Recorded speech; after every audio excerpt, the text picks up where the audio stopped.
Winchester and the surrounding area is steeped in military history, from Iron Age forts and Civil War battlefields, through 2 world wars, and even provision against the perceived nuclear threat during the Cold War years.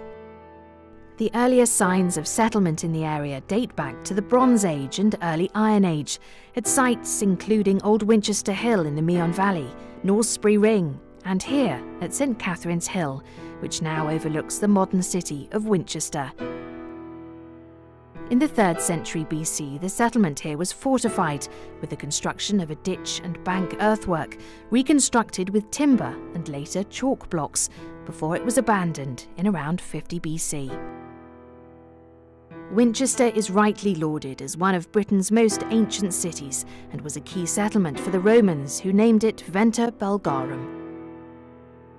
Remains of the Roman foundations can still be found underneath the medieval city walls.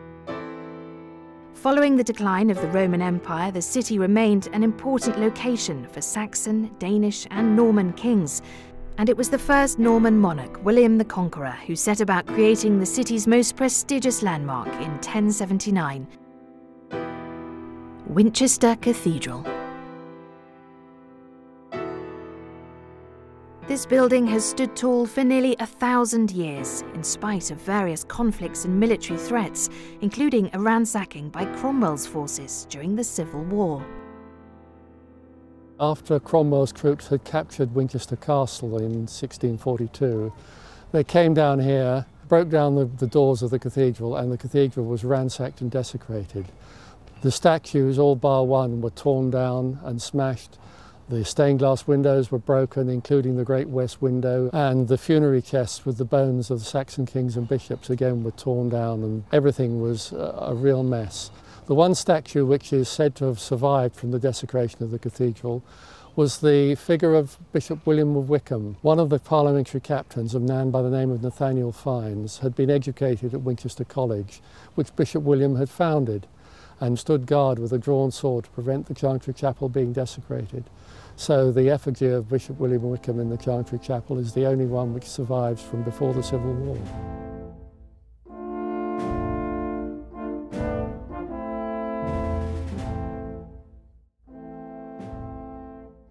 Winchester became an important strategic location during the Civil War, close to the decisive coastal cities of Portsmouth and Southampton.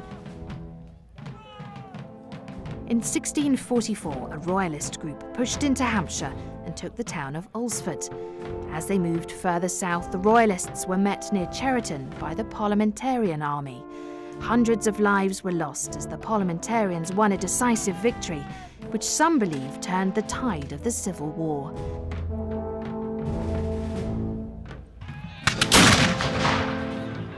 Two years later, Cromwell set about cleansing the city of royalist history by destroying Winchester Castle and Wolvesey Castle.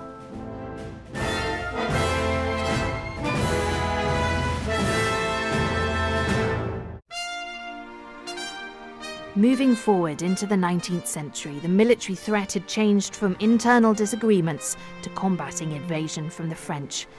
In order to protect the naval dockyards of Portsmouth, Lord Palmerston built 5 defensive forts along the hillside overlooking the city.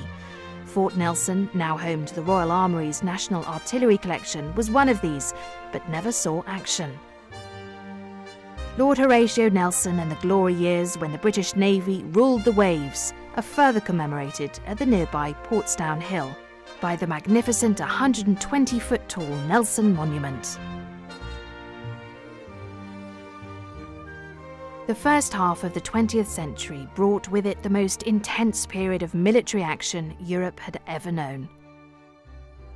Again, Winchester and the surrounding area was thrust into the forefront of planning due to its location. During the First World War, thousands of troops marched through the area on their way to the Western Front, which is marked today by a memorial seat at Hursley Park, and this cross at Hazeley Down, which prompted the great war poet Wilfred Owen to write his work Asleep on a visit to the city in 1917. Under his helmet, up against his pack, after so many days of work and waking, sleep took him by the brow and laid him back. During the First World War, 750,000 American troops passed through the transit camps at Morn Hill near the Alresford Road, now marked by information panels detailing the history of the site, and a stone-carved seat next to the Great Hall in the city.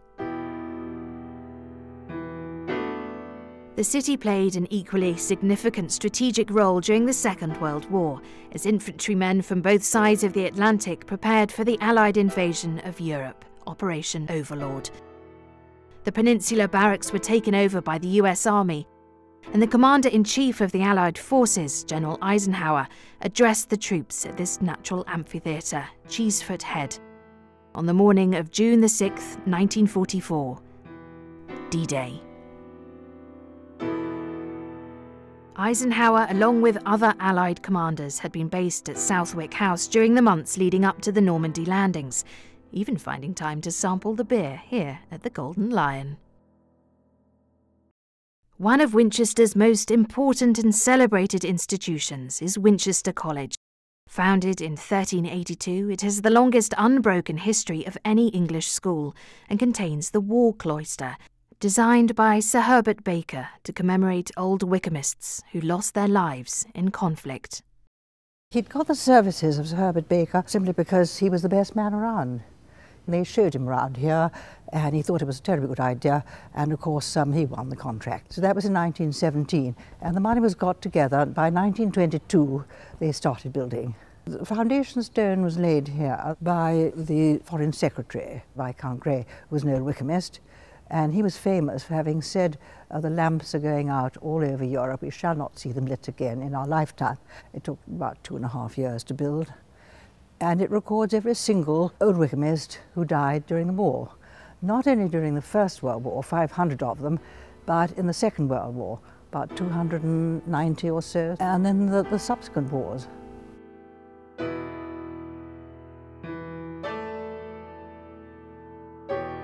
Braithwaite's interesting. He died at the Somme, and his family were desperate to find where he had died.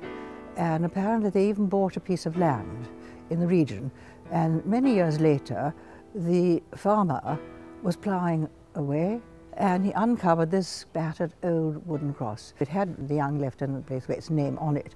They took that over, and Canon Braithwaite, his uncle, was allowed to put it down in the crypt in the cathedral, and it's the only monument to anybody that's in the crypt, because of course, as you know, the crypt floods and there's nothing there. Only one regiment has a father and son with the Victoria Cross, and that's the Rifle Brigade, a regiment with a particular Winchester connection. And in the cathedral there's a memorial that commemorates this father and son. General Sir Walter Congreve, who won his Victoria Cross at Colenso in South Africa in 1899 and went on to be a corps commander in World War I, and actually was wounded by a German shell splinter, lost his hand in 1917. His son, Billy Congreve, was killed in action in 1916, was awarded a posthumous Victoria Cross, but he had already been awarded with a Distinguished Service Cross and a Military Cross, a very heroic family. Dowding was at Winchester College. He is commemorated by a statue within the War Cloister. He was Air Chief Marshal. They say because of him the Battle of Britain was won. He made certain that the Spitfire and all those planes were being built. And it's possible that without his efforts prior to the Battle of Britain, history might have turned out extremely differently. There are few cities in the world that can claim to have as much military history as Winchester, and visitors can see and experience centuries of remains, artefacts and memorials that bring this history to life.